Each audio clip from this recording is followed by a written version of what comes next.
Hey everyone, it's time for Geocache Talk. Whether you're at work, in the car, wherever you are, we hope you enjoy the show. Please give it a like and subscribe on iTunes, Stitcher, Pocket Cast, TuneIn Radio, Google Play, so that you get all the weekly Geocache Talk goodness.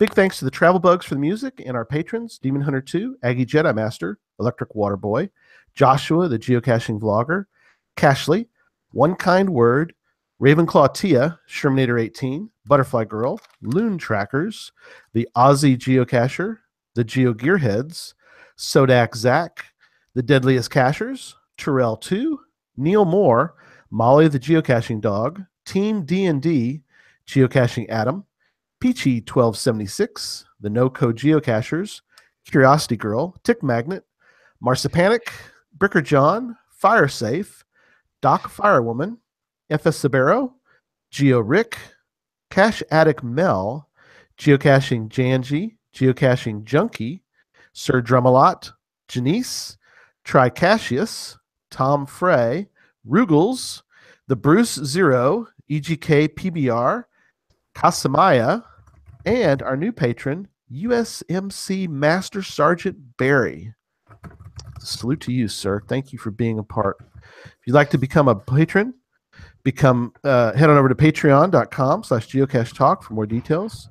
Patrons get path tags, coins, other geocaching swag during the year, as well as invites to special events only for patrons. Support levels start at as little as $3 a month. Well, let me start by welcoming my co-host, Sydney. Hello, everybody. And Jesse. Good evening. Let's jump right into show number 78 for December 3rd, as we talk about what got us hooked on geocaching. But first, some news. Where's the little sound thing? Newswire. Sydney? I'm good. You did a great job. You like that one?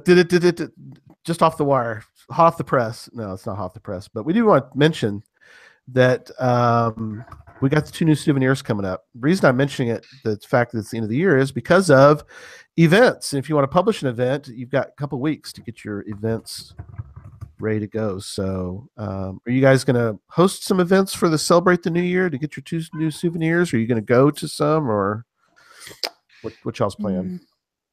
I'm not sure yet. Still up in the air. I don't believe I'm going to be hosting any. I'm going to be traveling, so I'm going to be back in the Memphis, Nashville area. So I don't know exactly. There may be some events around. There's probably events around there, so I'll just find what's local and go. Pop in one, yeah. I think we're kind of the same vein. We'll probably catch one. I don't think we're gonna. I don't know. We still got to talk about it. We might have some events locally that'd be kind of interesting to do. I've done that in years past. Done one on New Year's Eve and then one on New Year's Day. So, right. And then this year's Christmas and New Year's Eve. So. Oh yeah. Christmas and New Year's Day, isn't it? Yeah. It's no, it's New Year's Eve and New Year's Day. Oh, okay. Celebrate the New Year. It's kind of like the couple years ago when they did you could get a souvenir for finding a cache or hosting events. Let's go take a quick look at this. I think these are for events only. Let's take a look real fast. No, it's caches too, isn't it? Caches too. Oh, find a cache or attend an event. So yeah, there you go. Just like So if you found a cache on December 31st, and if you found a cache on January 1st, you can get souvenirs. Susan and I did that a couple years ago. We went to Fort Worth, and we came back through, and we found Tombstone, which is the oldest in Texas, and that was part of our end of our little trip thing. So that was kind of fun. So oldest in Texas and a multi-cache. And a multi-cache. One of the oldest multi-caches. Cool. Yeah. Not the oldest, but yeah. Jesse's found that one too. So, and we didn't even know about the best way in until Joshua and I did it. We're walking out. It was like, oh my gosh, it's right there. Well, we didn't see it. So it was, I think we did the funner way to do it. So, yeah. We got a few scratches, but it was worth it. We did. And then next Sunday is the big event. Our second annual Podcast of Hope. It's going to start at 4 p.m. Central Time and go till midnight. So it's 8 straight hours of podcast. What we do is we will take, for our audio listeners, what I do is I'll record every hour because each hour is a different topic. And so kind of like we did last year is I'll record, I'll sort of stop and start the audio recording each hour, and then put those on iTunes as separate shows, just to get people, because if you're driving around, you probably want to listen to 1 hour of it. Or you can listen to all 8 if you want. It's up to you. But I want to split it up though for you. Versus the YouTube video will be 8 hour, but you can always fast forward through parts of it if you don't want to. Who would fast forward through that? I know. Who would want to? That's right. 8 hours of geocache talk. You can't fast forward through that. That's 8 hours of goodness right there. And we're going to raise tons of money for St. Jude. We are. Everybody listening, skip Starbucks like once or twice this week. Click on the link, send some money in. It's a good cause. Oh, absolutely. Yeah, we'll talk more about it this week, and we'll talk more obviously on the actual podcast. I put down in the bottom of my lower third, and it'll also be in the show notes. But if you want to give now, it's already the lines are open. People are waiting for your call right now. Events.stjude.org. Don't actually call. There's no phone number, but you get the idea. They're virtually there, waiting for you to support St. Jude. So events.stjude.org/podcast of hope is the link. And you can go out there and give whatever you'd like to give. We're going to be doing several neat shows. And one of the things that sort of Jesse mentions to make sure and try to mention other than the ones I've mentioned already, another one that I don't think I've really talked about much is that we're going to have holidays in Australia. Last year we did the holidays in Ireland with Sarah, and talked about what they do in Ireland to celebrate the holidays. And so this time we've got Scott Thompson and Craig Michelle are going to be on from Australia, where they live. It'll be Monday for them as we do that show, but they're going to tell us about what they do in Australia. What do they eat down there for the holidays? Is it different than what we have in the U.S., or is it different than what you have in different parts of the world? Since we're an international show, it'll be interesting to hear. And what's weird is Scott lives in South Australia, and they do their time differently down there. So he's going to be 30 minutes different. His time zone is 30 minutes off from where Craig is. So how bizarre is it that they don't do them? They don't split their daylight savings time, or they do them half hours sometimes in parts of the world. It's really bizarre. I know, it's so odd.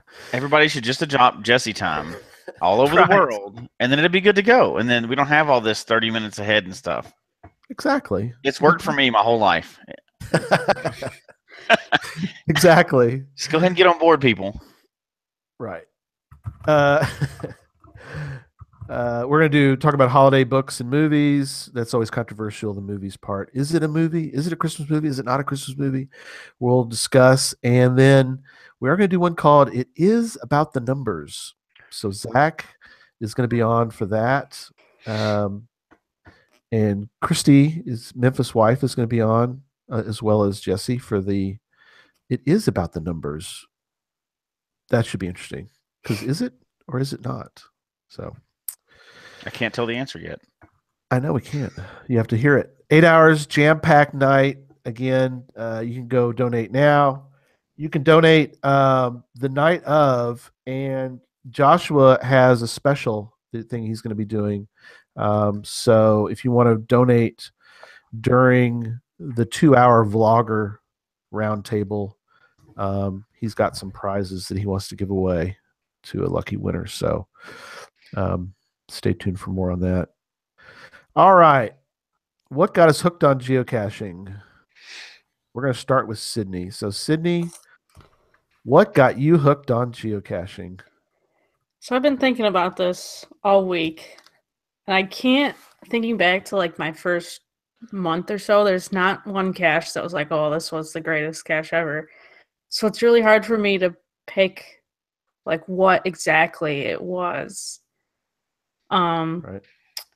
But from the day I started, I found caches for like I think 7 days in a row. Oh wow, that's a big start. I guess there must have been something. Yeah. I mean, none of these caches were super spectacular or, you know, really cool or any gadget cache, nothing like that. So I'm not really sure. I guess it must have been, you know, opening the app on my phone and seeing all the little dots all over my town and being like, these things are everywhere. Right. And they're in places that I've, you know, walked by.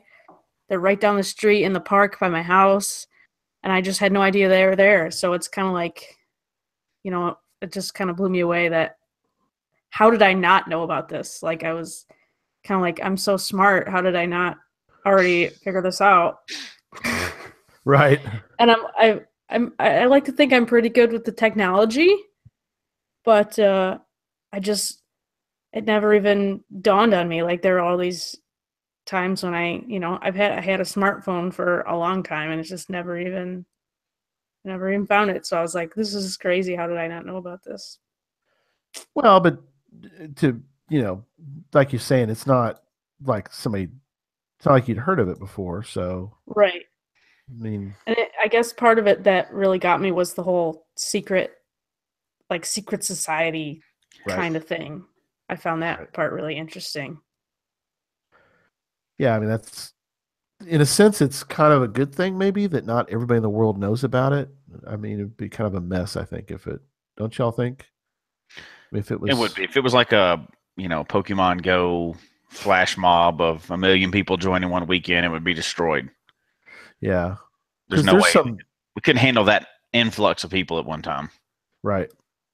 Because there is some, I mean, the virtual, if it was just virtual though, I could see where it could handle a ton of Yahoos joining or whatever. But because so many of our caches are actual physical, I think it's best that people come into it sort of the way they come in, I guess. So, but it's supposed to be sneaky. Yeah. So, we're gonna have each person talk about this, but your first cache, though, Sydney, is gone, right? Unfortunately. Right. So my first cache, I went out on my lunch break from work, and I think I found 3. Wow. And I believe all 3 of those are archived. Oh, sad. Oh, I know. Darn it. Yep, but I actually placed the first 2 caches that I found. I placed 2 caches pretty much not in the same spot, but near there. So like commemorating, you know, this was my very first 2, anyways. Because actually, what I did was I found 2 and I logged the second one first, and then I logged the first one I found. So it shows up backwards in my stats. Oh well. I didn't know what I was doing. At least you logged them. Yeah. There's people today, they don't log them; they just find them. I don't know if that's a 20-something thing or I don't know, but now you've mentioned before the fact that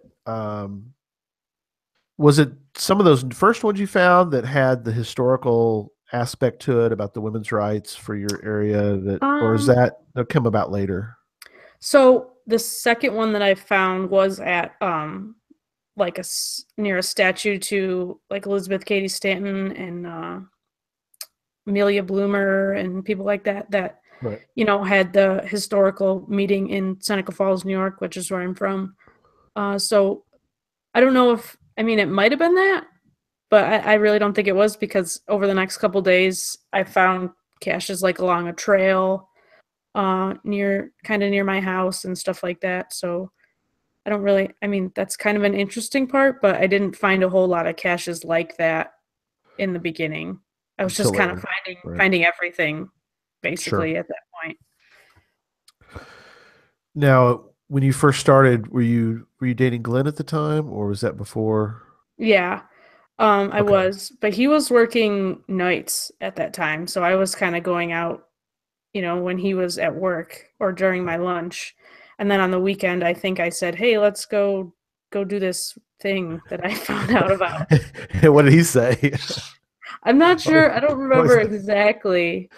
I don't remember the conversation, but we went out, I think at least 2 days on that weekend and found some. Right.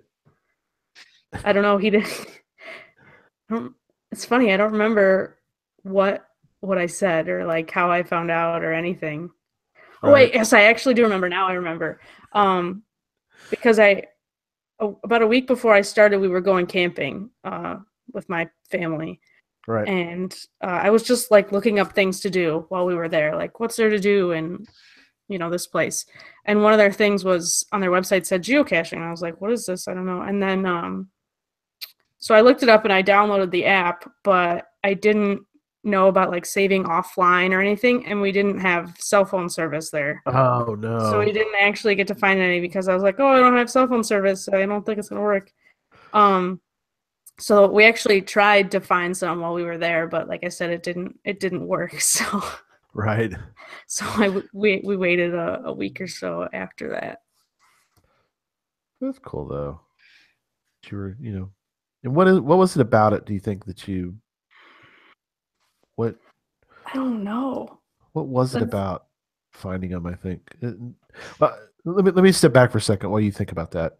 The reason we were doing this show, should have mentioned, was Larry Dickinson, a XYZ Explorer, sent us an email, and I'll read you a touch of his email, then we'll get back to Sydney's experience. But he says, "I just want to say that I love your show, Sunday night show. I am from Canada. Hello, Canada. We love you guys up there. We have a lot of Canadian. We have some patrons in Canada, and we have a lot of fans, so we love Canada. Unfortunately, I am not aware of any Canadian geocache podcast. Well, Caching in the Northwest is kind of, sort of, but we are Canadians podcasts because we're an international geocaching podcast. So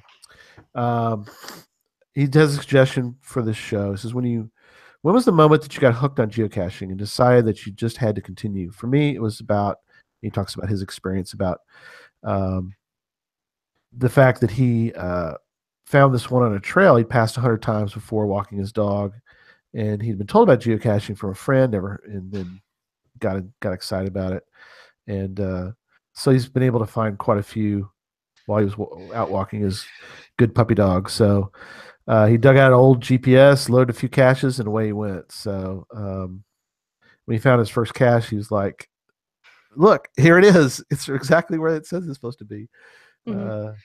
And he was hooked ever since. So was there an aspect to the fact that you had information about a latitude and longitude, you go to it and you actually found something that was there? Is there some aspect to it that you felt like accomplishing something, or like a check mark? I found it, or I think it was more of like this. I've walked by this place, similar to what Larry said. I've walked by this place.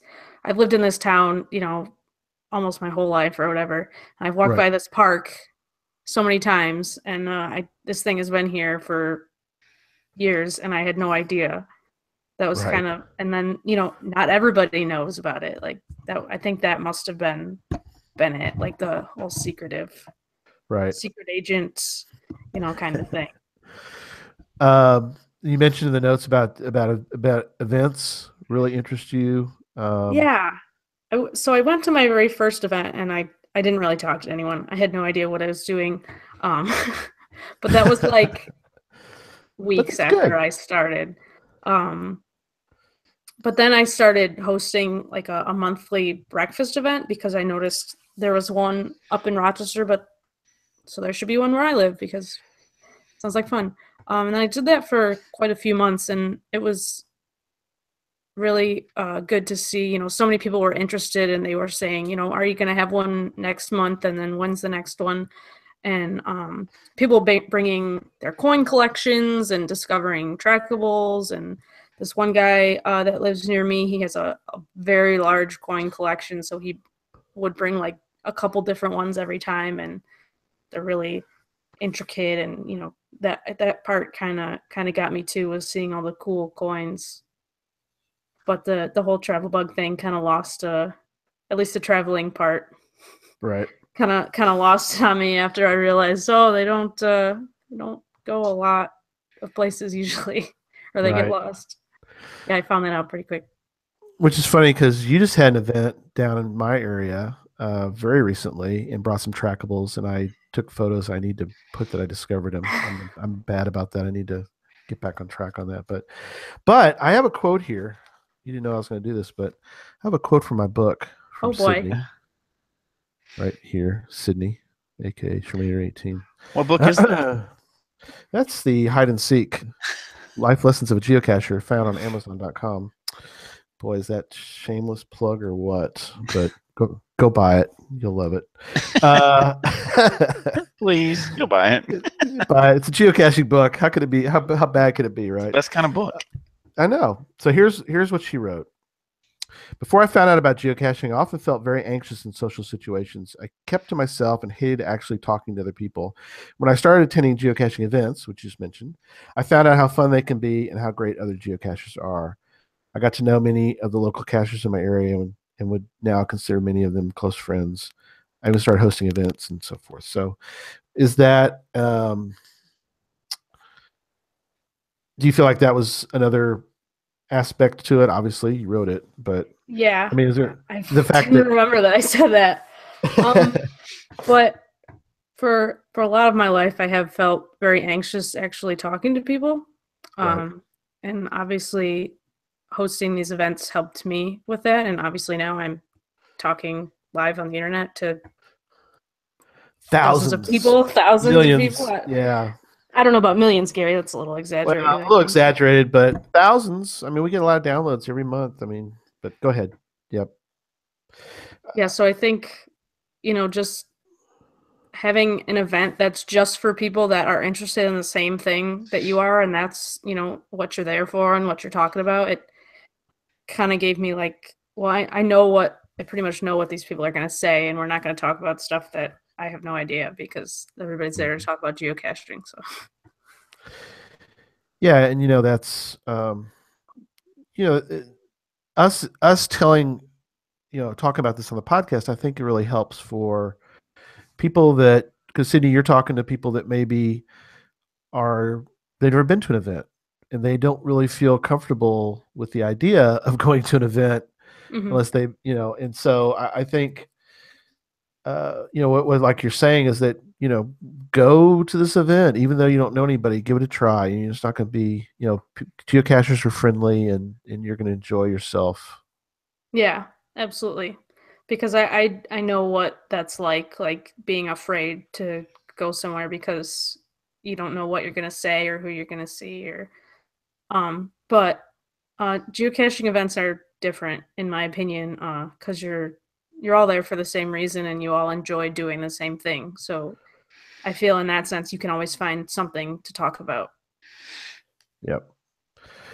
We're going to come back to Sydney here in a minute to ask her about why she's still hooked, but we're going to move over to Jesse. I'm not even hooked, so it's not Jesse. It's hard for me to answer that question. Of all the people that are hooked, you and Sydney both are wearing trackables about geocaching, so I think you're hooked. Just a little surgery and you can take it off. No big deal. Right. No, so I don't think it's little, but we've talked about this before when I've had you on the, back when you were a co-host, we talked about this a little bit, but looking back, with your first find and your first DNF, now that it's been a little while, and I know we've talked about it, but are you able to capture somehow that idea of, or even is that what got you hooked? I guess is a good question. Yeah, it wasn't my first find that got me hooked. And kind of like Sydney, I was fascinated that there was, and I was a detective in the area I was in when I first heard about it. So I knew the area very well. And, at least I'm supposed to, right? That's my job. I knew kind of what was going on in the area and everything. And somebody mentioned it, and we didn't have a phone or an app or anything at the time. We heard somebody saying that they were hiding things all over town. And we went and looked it up on the website, and we're like, oh, I know where that one was, in a church parking lot. We're like, I know where that is. So we went over there and we found it, came home, and nobody was really excited about it at the time. So it didn't really take for us at that time. I looked it up 619 days later. We had moved to Colorado, and we didn't know the area. We were hanging out, and typical story for anybody. We didn't really have anything to do, didn't know the area.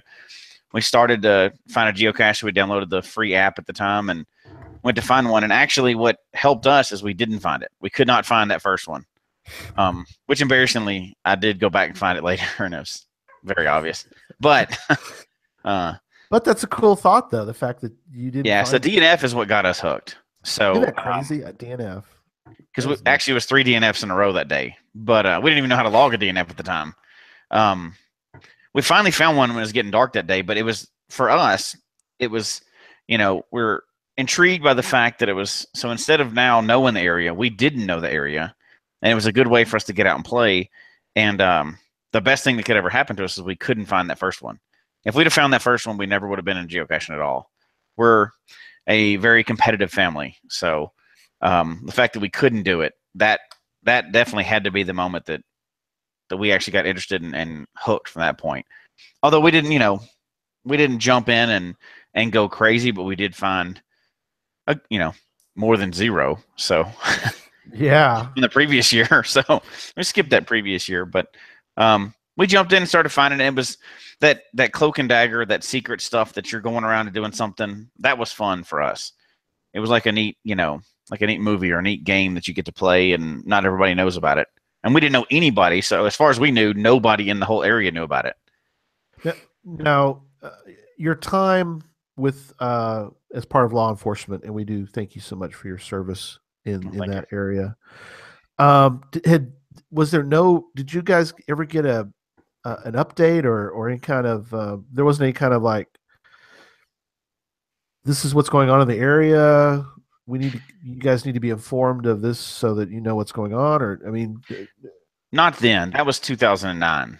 So okay. Nobody really, I mean, there were some in town, but there wasn't that many in town. And I had never heard about it. And is how I heard about it the first time. Somebody kind of mentioned it to us, that there's this thing going on in town. Right. But I don't ever remember a bomb scare or any of that stuff back then.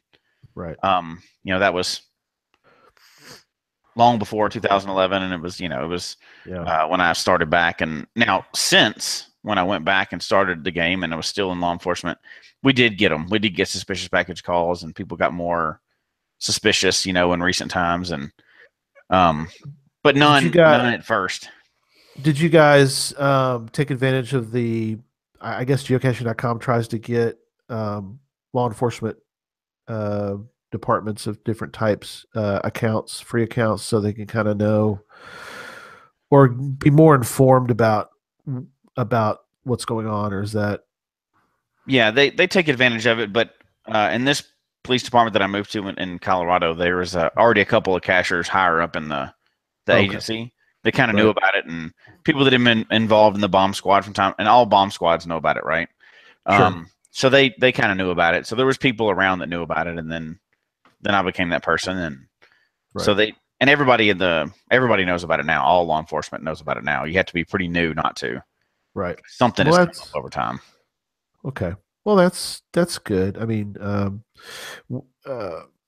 mentioned Susan. I found one in Jefferson, Texas, and it's literally on the bench right outside the police station, and the person that has it there she's a secretary for the police station, and we were finding that one.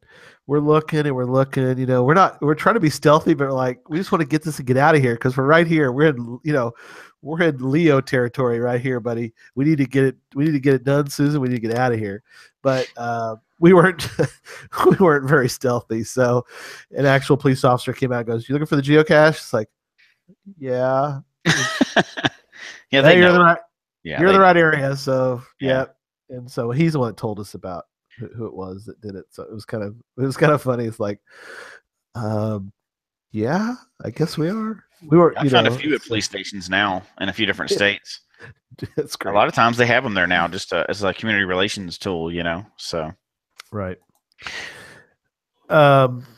Early on, it was kind of like Sydney mentioned, the events. That was really so we got interested in it and we got hooked on it. But I think that could have gone away if it wasn't for events. Our first event we went to was just a local dinner event. They have a monthly one here. Yeah. And there's probably 20, 30 people there, and we didn't know a single one of them. So we show up, and everybody was really friendly, and we liked it. And we still know most of the people that were at that very first event now. That's and cool. Most of the people we know in the state outside of work are from geocaching. So it was great. Right. We went to that event. That event series is still going strong. So it's still happening now. People are still attending every month. And we were lucky enough here. Our fifth event was a whole weekend. There was 3 events that weekend. It was a mega weekend. So there was a mega. There was a 4-wheel drive event. So obviously at that point, okay, this thing is pretty cool. You're in, but it's a bunch of 4-wheel drives going to the top of a mountain and camping and stuff. And that was like the start of the weekend. And then there was a mega event and everything else. And there was even a Lost and Found, but I'm not going to talk about that one. That's a different show. Because I don't have that on my profile, so that's a different show. But that was so that to us early on, we had a lot of things that fell into place right in the beginning, right at the right time, and got to know tons of people, and it was a lot of fun. So, yeah, because you had said that early on. I mean, your girls were pretty young, so and Christy was. We joked about her very first time you mentioned. She's like, "Yeah, I'm out. I'm not interested." Yeah, that very first one, she wasn't interested. So she's like, "I'm out." But then things changed. But do you think that you getting sort of hooked on geocaching, is it the fact that you got hooked on it and so Christy and the girls kind of got hooked as well? Or do you think that their interest kind of changed your perspective on geocaching because they were like, oh, this is kind of cool and we're in? I think for us, we were lucky enough to get hooked all together. So all 4 of us were together when we didn't find our first ones and then found one. That first one that I found the years before, there's a lot. I didn't know anything about it, right?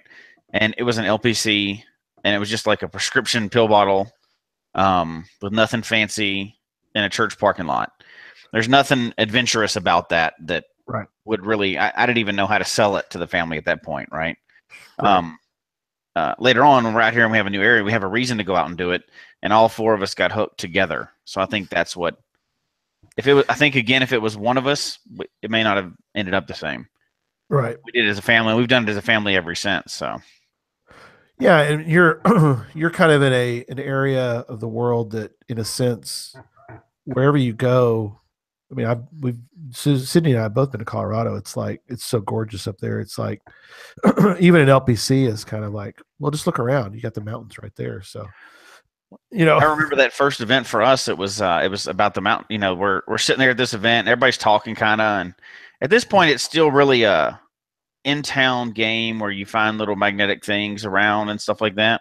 Mm-hmm. And we're sitting there, and I don't even remember who now. I think I know the cashier, but I heard him talking. We're in a group, big group. We're at a barbecue restaurant, and somebody goes, "Yeah, there's one at the top of every 14,000 foot mountain." Right.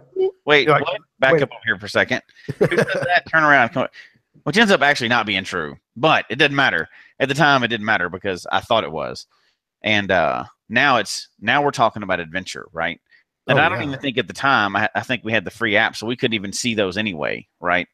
But it was enough to get us interested. I'm like, wait, there's more to this game than we're currently seeing. Yeah. We're still doing where I think at the time there was the free app, you could only see like three events. Oh.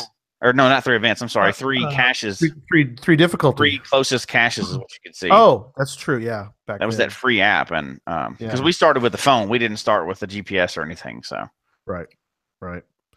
And then you start looking around, and you're like, they're like up and and so that's a whole other world. I mean, going up, finding one cache. We've talked about this before. You found one cache, and it's like it was a whole day. It was a whole day of fun, but you only found one cache. Yeah, and that's the best, and that's when we get to the later part of the show. I've got a good example of that, but that's where you're still hooked. Yeah. Just that mystery, right? That oh my gosh, there's all this going on, and there's more to it than I even know about. Right. So it's becoming a non-muggle, getting converted. Yeah. Yeah. And so we're gonna talk about that here in a minute about what keeps us hooked. I think that's also a fascinating talk because we're in different parts of the world and we have different experiences, and so I think it's kind of interesting. The three of us, I think, is makes for one of the best podcasts in the world. So anyway, I'll mention real fast mine, and then we'll get into the what keeps us hooked, because I think that's, again, very interesting. But so why did I get hooked? A lot of it I did include in the book. I'm going to sell the book, but what book is that again? It's the Hide and Seek Life Lessons of a Geocacher. You're so funny. Where can I get that book? You get that on Amazon. Oh, okay. Just look up my name or look up Life Lessons of a Geocacher, and you'll find the book. But no, a couple notes about the that I put in the book. I think was going really way back is when I was a kid, and we were waiting around for whatever reason outside. My dad would take a couple minutes and he would be looking on the ground looking for 4-leaf clovers, because it was just kind of a fun thing to do, because sometimes you just need to pass a little time while you're waiting on whatever outside. And I was like, what are you doing? And he's like, I'm looking for 4-leaf clovers. And he explained to me, they're pretty rare. And I'm like, this is kind of cool. It's like an adventure, out here that I didn't even know that this adventure even exists, And so I was hooked from that point on. Any kind of adventure. I'm hooked on Curse of Oak Island. I know Peter Young and I have talked about that. He's the IB Geocaching. He's our one of our sponsors, and we've talked about. He lives near there, and I'm like, oh, I want to go up to there. I want to see all this, But watching the show, a bunch of caches up there too. There are, yes. The Oak Island series up there. Oak Island. I mean, I'm just, I'm fascinated with them searching for that treasure, and going to when in the Dallas area, they had the King Tut exhibit come through here, and took the kids and Susan, and I was just like, this is so cool. Look at this. I mean, this was buried for years, how many, centuries, or, and, King Tut, comes along, and, we got to go see this, see the exhibit. It's one thing to kind of hear about it or read about it, but when we went there, we're like, this is it. This is the actual, these are the actual things they found that were hidden. We're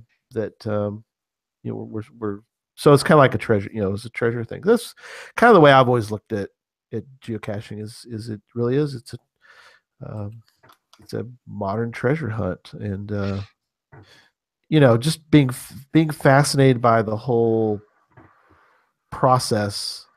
I mean, even to this day, I'm fascinated by the technology that we use. I think we just sort of, I don't know. I think sometimes we forget the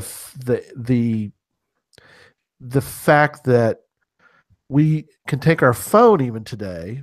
I was using GPS way back in the day, but you take your phone and you can look up, a latitude and longitude of something, and the fact that GPS even works. I mean, we had Doc Fireworman on before, talk about the physics of the process of GPS, but just the fact that we can use that, and we don't even think twice about it now. Most of the time, we just sort of assume, GPS is sort of an assumption by everybody today. But just that whole, to me, it's still fascinating that I can go to a latitude and a longitude and I can find stuff. It's just, to me, it's that's really how I guess I got hooked was those items. So even further than that, you can do it on the watch. I know. There you go. The Apple Watch. Not very easily, by the way, but you can. It's theoretically possible. Right. Have you used it very much for that, or you just kind of? No. I mean, you can look up. No, but it works. Is all I'll say. Okay. When there's a Cashly app on it, then I'll do it. Yeah, it's getting better. Well, it's getting. I mean, the technology is getting better every day. Oh yeah. So I mean, it's not really. I mean, you could do it, I guess, like if you're in an extreme urban environment, it'd be okay. But yeah, you're not climbing a mountain and using your Apple Watch. No. It is what it is. But all right, so we're going to talk now about what keeps us hooked, because I think that's also a fascinating topic that I think people can relate to us about. So back to you, Sydney. You got some notes here. Tell us about what keeps you hooked. Sure. Well, first I want to preface and say I do live in New York, and so it does get very cold and it does snow. So my caching significantly plummets in the cold months, just because it's so darn hard just to get up and go to work every day. Why would I want to go outside and stay outside more than 5 seconds? But some days it is nice in the middle of winter, occasionally. It's tougher to geocache. I remember one of your periscopes one time. You were out searching in the woods, and it's like, how do you find anything? It's like it's covered in snow. So even if it's not covered in snow, it's okay. So it's either that, or it's extremely cold, or it's both. And then you have, layers, and you can hardly move, like the kid in A Christmas Story, and he's got his arms out like this, and you got to take your gloves off to sign the log, and then your hand is freezing. Oh, it's such a pain to go caching in the winter. It really is. So I generally geocache during the summer or the spring or the fall. Right. But I do find caches in the winter when, for instance, I was working on filling my calendar, so that kept me going out there. That's true. So there were a lot of cold or snowy days when I had to go somewhere after work or during my lunch and find a cache. So that's what has been keeping I wouldn't say hooked, but keeping me going in the winter, is to have some sort of thing you're working on that needs, like this day I have to go find a cache. So right now I'm working on a traditional a day challenge. So fill your calendar with all traditional caches. Oh, cool. So I still have a number of days that I have to fill for that. So now there's days that I have to go out and find a traditional cache. So you find those kind of items, in a sense, those keep you hooked versus, well, the 366-day challenge. What was your overall experience? I know there probably were days where you're like, oh my gosh, I can't believe I'm doing this again. But overall, did you have a good experience? Do you feel like it kept you? I mean, you mentioned it kept you hooked. Well, yeah, I would say so. It's, in my opinion, it's good to have some sort of goal that you're working towards. It could be, something as easy as I just want to find 2 caches this week or something like that. Or Jesse does like crazy, ridiculous challenge caches that only he can ever accomplish. But just setting some goal, and then, once you achieve that goal, change it to something else, maybe do something on the complete opposite side of what you did. But for me, especially having these goals where you need to go out on this day and find something, whatever it is, especially, like I said, in the winter here, because I think if I didn't have those types of goals, I would maybe find like a handful of caches during the winter, on the couple days when it's nice. Right. So just, and last winter it was crazy because there was a couple days when it was really bad, and I probably, I shouldn't probably leave where I am right now, but I have to go find a cache. So I had some interesting adventures on those days. Right. Now with McDougan's and GeoPup Rogue now. Mm-hmm. Do you feel like that they share that adventure with you as far as that part goes, or do they? Because I know that we mentioned before about with Glenn's like interested in it if it has sort of there's some sort of not always history, but if there's historical tie-in, I think he has more buy-in to it than. Yeah, definitely. He does, I would say, probably less interest than I do, but he's not like totally sick of it. Right. So now we do have the dog. We didn't have Rogue at first. We got her about a year after we started, but now it's good for us because she has a lot of energy. So she wants to go out for long walks or basically hike up a mountain. She would do a 5-5 by herself if we would let her. She's hooked.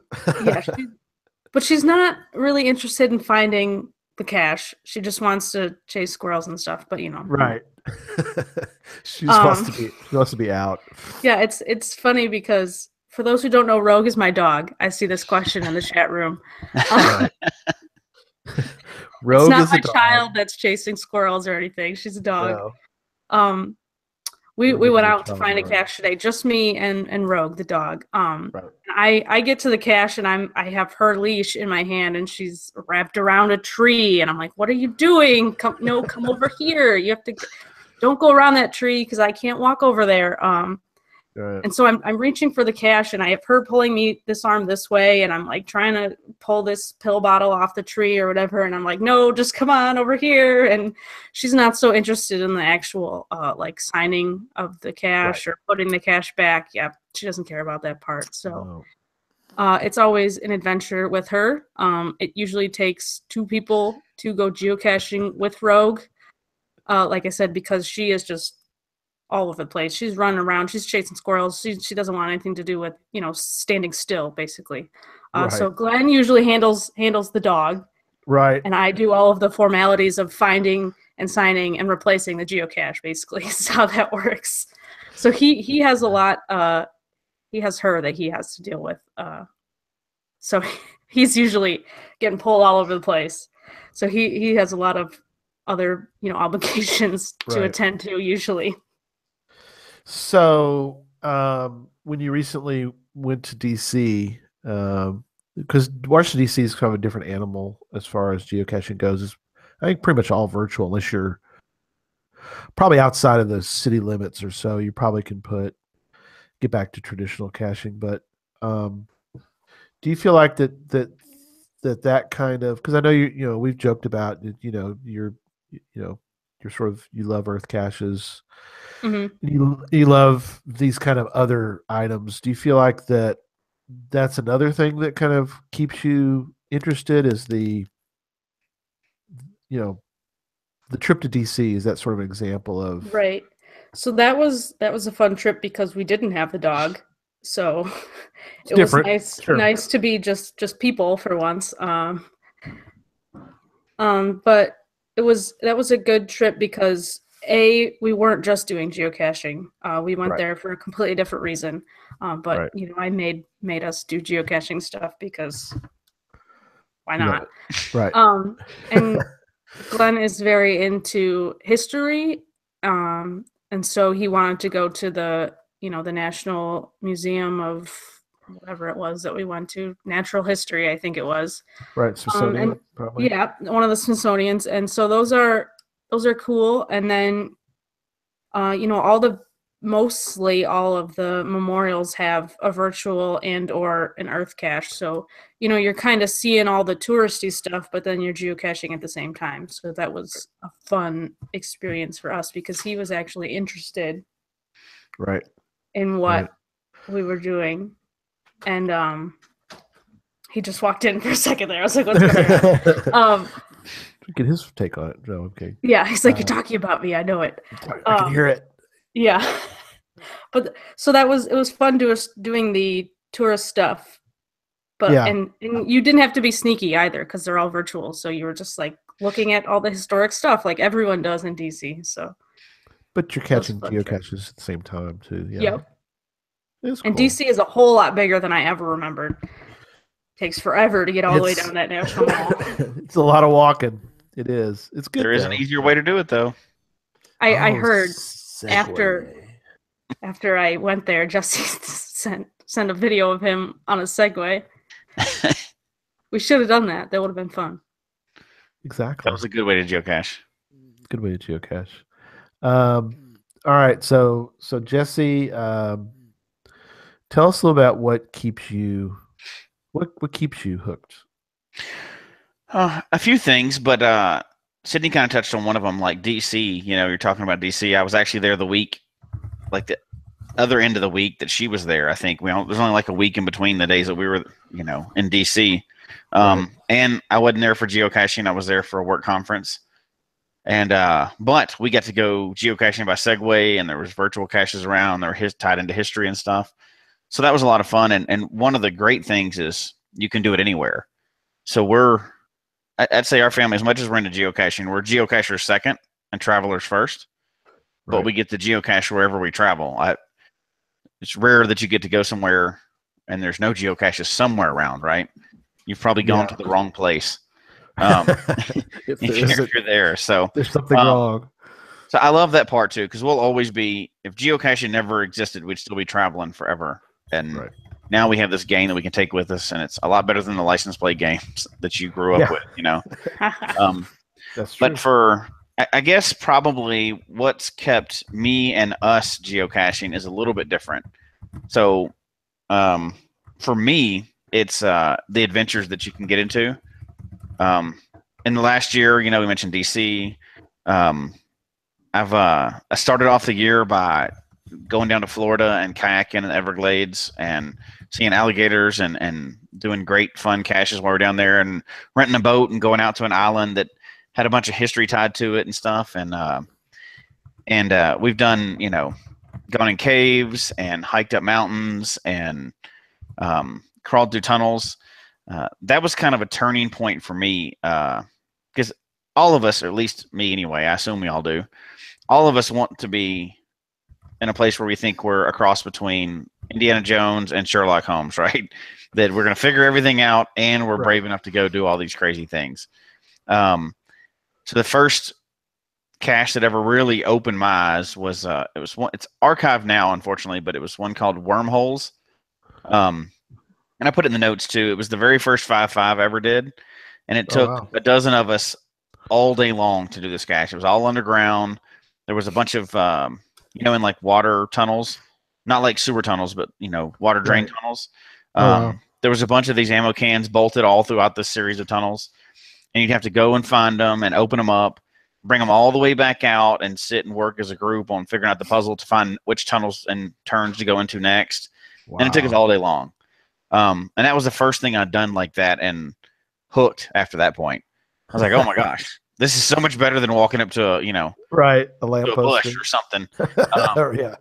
It was great. And I've been hooked on kind of that aspect of geocaching ever since, looking for the next adventure, or wherever we can go. I'd rather drive a day, spend all day, boating or climbing or something to get to one.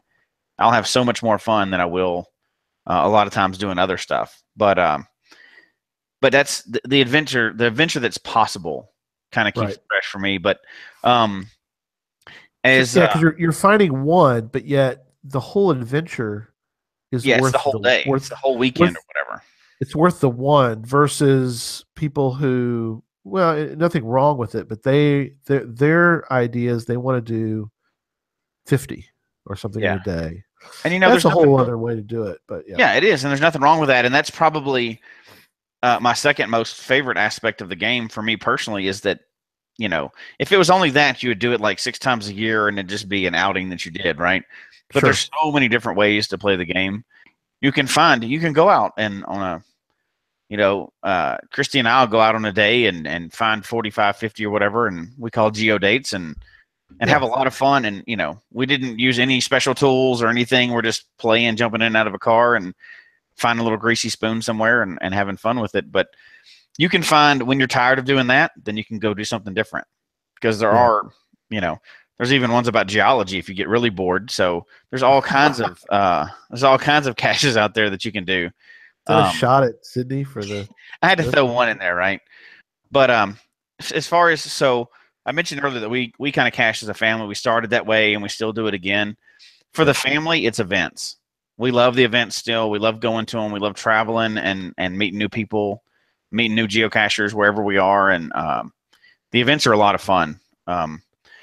We started hosting some after we started going to some, and we've continued that series. And the part of Colorado that we're in has a really active geocaching group. So you see them, you host an event.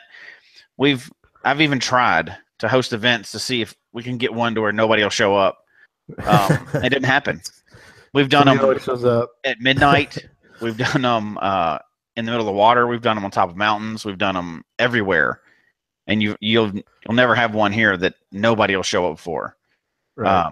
So it's just a really active group. And then, when you get to go and you're traveling through and you meet cachers like in another random place, and it's so different everywhere. So it's, that part is really, really neat. That and not to double up, and I'm sure you'll say the same thing too, but not to double up on what Sydney said, but having a challenge out there to do. Right. Like she's doing that one with the traditional every day. That sounds super hard to me.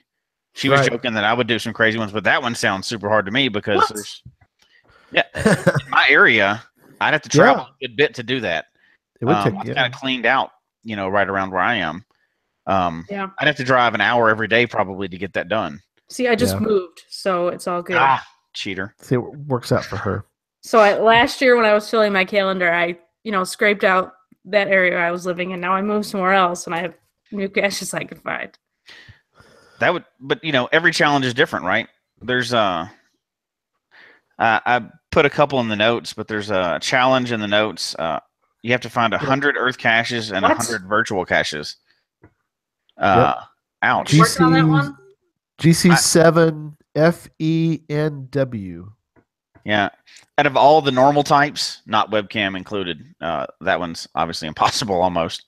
Earth cache is the only one I don't have 100 of, so that's going to take me a long time to. 100 virtuals. That's cool, though.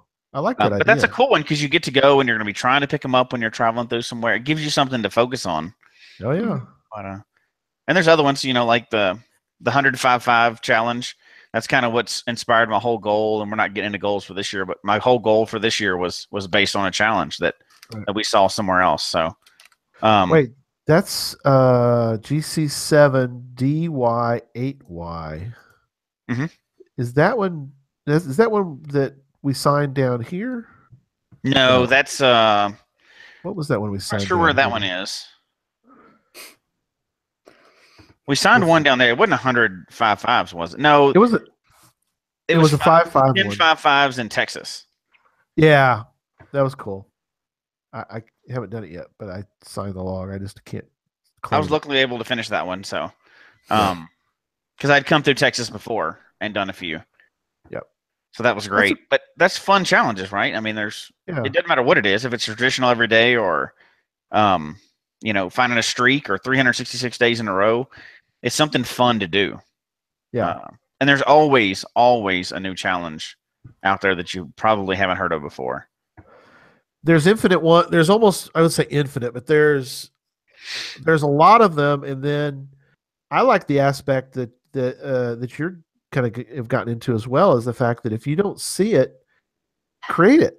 Create a challenge that now there's obviously, we're not talking about challenges just exclusively tonight, but that's something though to keep the possibility. As some people I've never created a challenge. I need to do that, but you have to. There's a set of rules and criteria you have to follow. But I like to be really creative. Yeah, you still can. I know people are saying, "Oh, you can't do any." Yeah, you can. I made 3 creative ones in the last couple weeks that I didn't think were going to pass, but they did. So they still fit within the rules. So, what are some of those that you think people could do? Because that's the other thing. People could do it wherever they want to do them. I mean, they could duplicate. So, what are some things that you think would be the 3 that I came with, and I got ideas from other people. One was 25 webcams. and that What?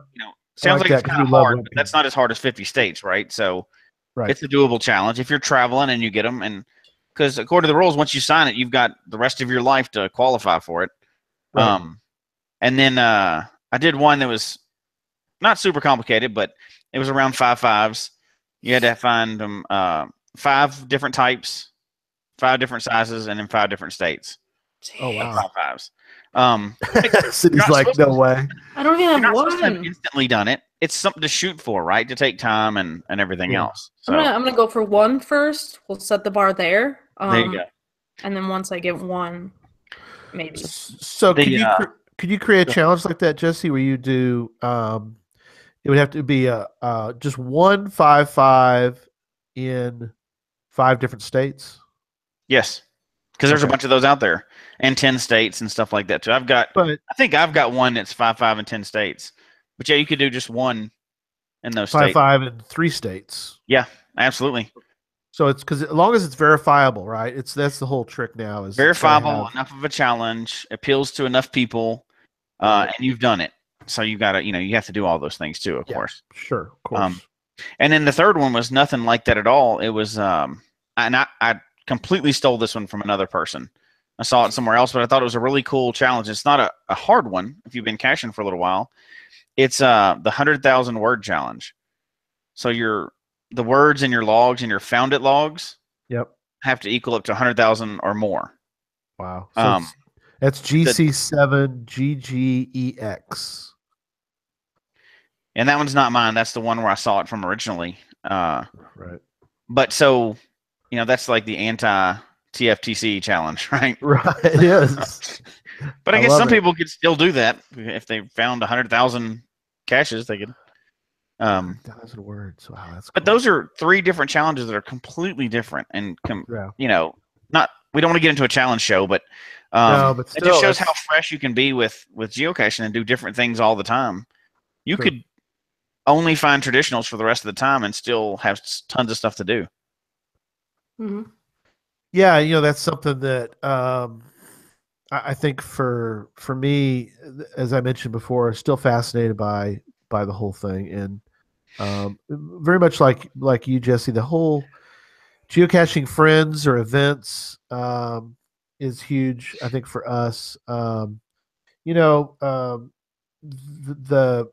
time that we we did the Texas Challenge last year and got to go to events and see people in Moga. I know Sydney was able to be there, but there's she's been able to go to several events too, where she probably you would say the same thing, Sydney. The fact that there's something about being able to go to something like that and hang out with people that sometimes you know them, sometimes you don't know them. I mean, we went to Geo Woodstock 14er out there in Denver. I had talked to Sydney before, and I had talked to Jesse and Christy and everybody, but to actually sit down and spend some time together I think was really cool. And that whole thing was just it's the first time I met Joshua, first time I met Sonny and Sandy, and be able to sit down and sort of spend some time. For me, I was sort of awestruck to be able to be around and to talk to them and to hang out. It was very meaningful to me. And then just seeing other people that I know, and being able to do that to me is really another reason why I think I'm still hooked and think we'll always be hooked on geocaching, is the friends, the events, and the time that we have, the time that Susan and I can get out and do our geocaching weekend trips means a lot. I mean, we haven't been able to do a lot of that lately because of job chaos that I'm involved in, and still trying to find a steady job is taking up a lot of my time of late. But I think that the fact that I'm hooked because of various things we've talked about tonight, I think in the fact that I'm still hooked, and I think I'll always will be hooked because of the richness of the sport. There's so much to it. Like Jesse's talking about, there's you can be in. I think this is something I'm maybe surprised when people are like, oh, I'm not really interested in geocaching anymore. It's like, well, maybe there's aspects to it that you haven't really that you're not thinking about, or that, I mean, there's various reasons why people are not hooked, which that's a whole other show. But I think they're missing an aspect to it that I think that they could be, right? Because just you're talking about how if you're interested in, maybe you want to just go around and find virtuals. I mean, go travel around and just find virtuals. Forget about physicals for a while. Just go find virtuals. Enjoy I would tell people to go back to an event. Right. If you want to get refreshed, go back to an event, talk to some people, see what other people are into, and if you're still not refreshed after that, give it another shot. But it'd be hard not to be.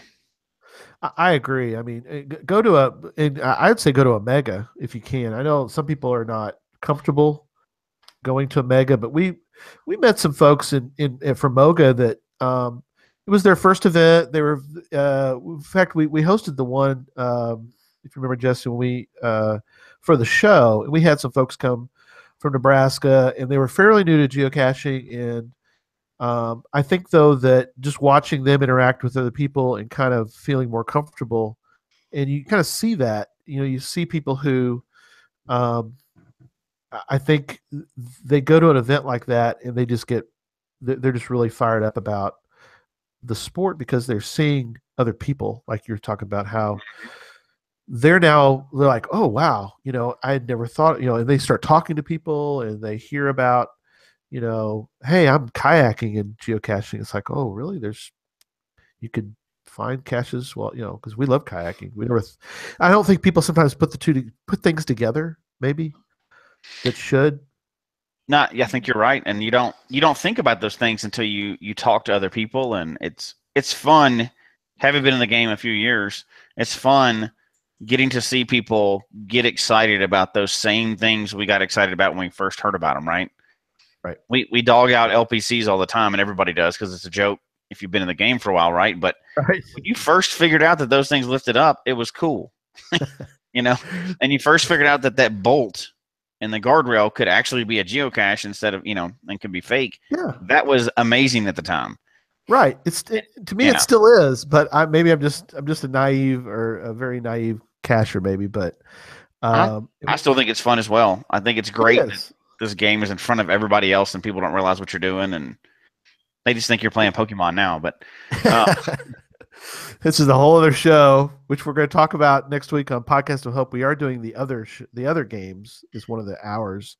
We're going to talk about Pokemon Go and all the other games. But, Susan and I found one fairly recently down in Tyler, and it was so well done, but it was just well camouflaged. And I think sometimes when you find a well camouflaged cache, at least for me, I kind of step back and go, this is why I love this. I love it because somebody took a lot of time to hide something in plain sight. I mean, everybody who drives by this little thing or parks near it, they see it every day, and they don't know what it is because it's well camouflaged.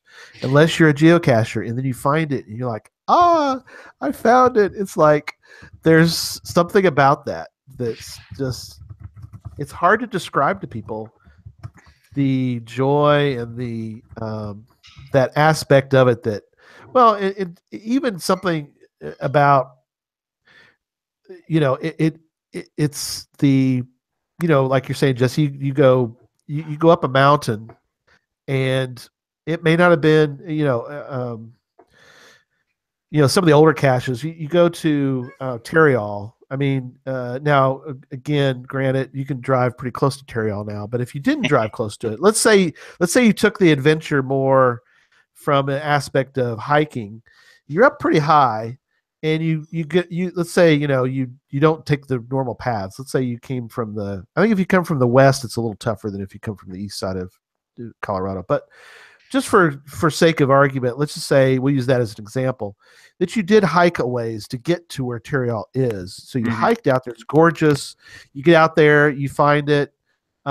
Spoiler alert, it's a Home Depot can. There's not is you're not going to miss it. I mean, you can't miss it. It's just sitting there. It's just it's a Home Depot, can, one of those large Home Depot things. But the fact that you found it, or let's say just an ammo can that's up, but the aspect of getting to it was such a different, was a type of adventure that's different than the one that we found in Tyler, that was in a parking lot, but it was so well camouflaged that it was so cool. There's something about both of those that are completely different, but yet in a sense, there's an adventurous aspect to both of them that I think keeps all of us hooked. Absolutely. The adventure can be different every single time, but it's still that final aha moment, right? Like, and you can't explain it to people that haven't done it. A lot of times it's hard unless you take them out there, but you're searching for something, there's no value to it. It's just the fact that you've won, you found it. No matter what it took you to get there or to find out where to go, you did it. And it was fun. It's fun. And, now you've got to do it 10,000 more times. Yep. So final thoughts, Sydney, on this topic. What are your final thoughts? Yeah, just to bring it back to something you guys said,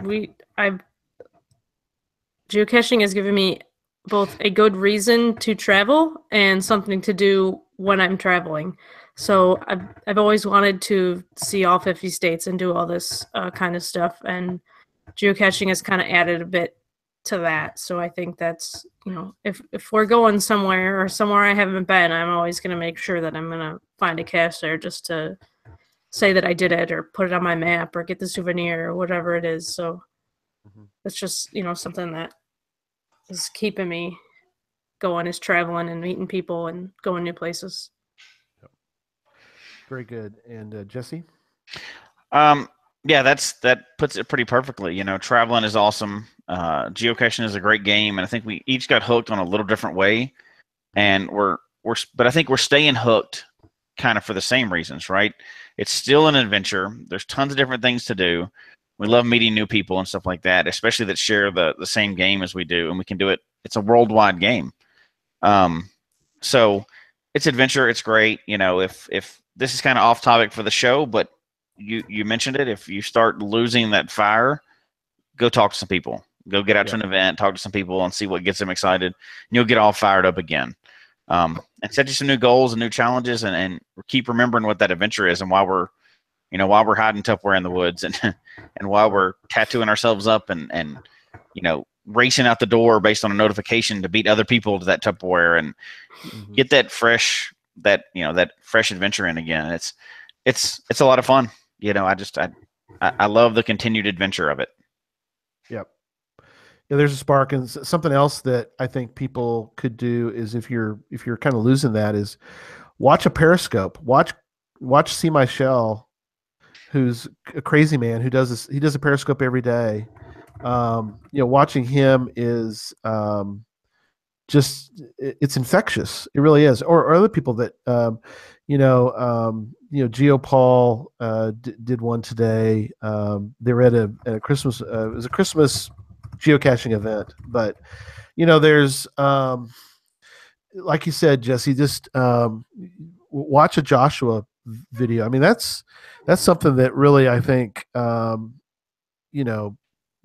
his heart, he does those every week, and I don't think we thank him enough for what he has done for geocaching, and in all the different podcasts. We joke about ours. We in sort of a healthy competition, I guess, with the rest of them. But we love all the other podcasters. We get along with them great. We're good friends with all of them, and I think that watching them it kind of can re-spark people, for different reasons, and